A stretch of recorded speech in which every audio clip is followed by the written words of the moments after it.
Now ke zothuna-ke izinto engishilo umoya obumnyama nomoya wokukhanya. Umoya obumnyama-ke wenzani? So umoya wokukhanya-ke mangabe wena mzalwane uhlele eceleni noma uyijwayeza umoya oyingcwele. Umoya oyingcwele is the shield to umphefumulo wakho. Njengoba umzimba wakho is a shield to inhliziyo yakho. So lento le ikanjalo ukuthi kanyama nakamoya kuhlukene kanje emazweni.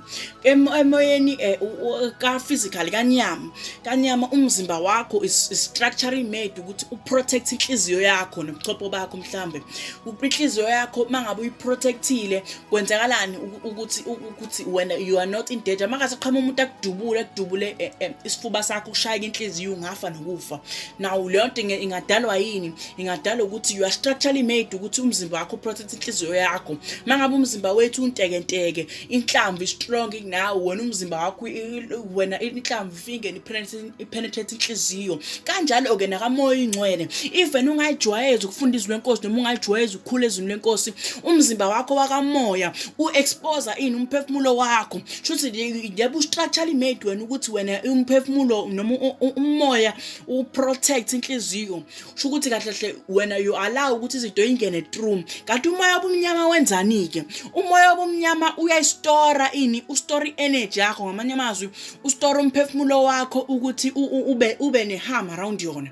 Ngamanye amazwi mangabe kukhona izinto zokufa noma kukhona izinto ethize ezikulimaza, ngiyazi ukuthi umuntu mangabe ethwala ephelelwa isikhathi engaqhubeki enze inkonzo zokuthwala mhlambe ngenze ukuthi afe. Lokho kudala yini? Umoya obumnyama uattracta zonke izinto ezilapha ukuthi zikubulale. Uyistore uyibeke zibe on standby. Ngamanye amazwi if when you fail to comply with yona noma usuyibona umoya obumnyama ukuthi umoya obumnyama usuya understand manje ukuthi usebenza kanjani and awusafuni ukuyenza le yanto, mangabe usukwenza lokho you instantly die because usu exposed umoya obumnyama. Baningi abantu abafika emasontweni becela ukuzokhulekelwa ngenxa lezi zinto leziyana, bethi bacela ukuzokhulekelwa sebefuna impilo, sebeyifuna kuphi, sebengena emasontweni sebeyoguqa phansi kwabafundisi ngoba bayazi bazofa. Mase kwenzekalani mase inkonzo eyodwa ithola umfundisi ukufundisa ngomoya ingcwele, nawe ube confused ukuthi kwenzekalani ukuthi umfundisi akufundisa ngomoya ingcwele, because the moya obumnyama esihleli phe kwakho izokwenza ukuthi iham ize ngakuwena, but umoya ingcwele uyakwazi ungenelela in between that,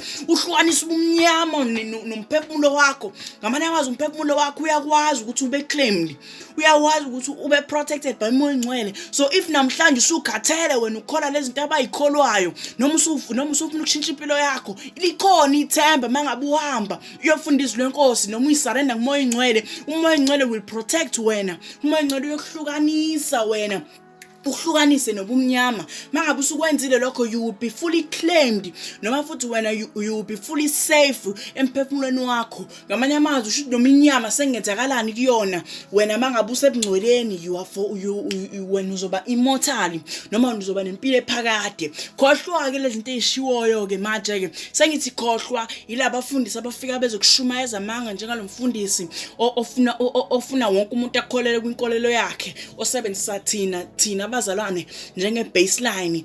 Akazange ukuthi kahle lento akhuluma ngayo yini. Into akhuluma ngayo yena ukhuluma ngamandla ongamandla aqhamuka kwimoya obumnyama. Yini lamandla kufanele ahlangane nethuna? Yini lamandla kufanele ahlangane nezinto zobumnyama noma nokufa? Yini lamandla la kufanele uwathole kulezo indawo? It is mainly because khona le yankonzo eyenzakalayo laphana yomoya obumnyama. And if namhlanje wena ufuna ukuhlukana naleyo nto, likhona ithemba, kholo. Amen.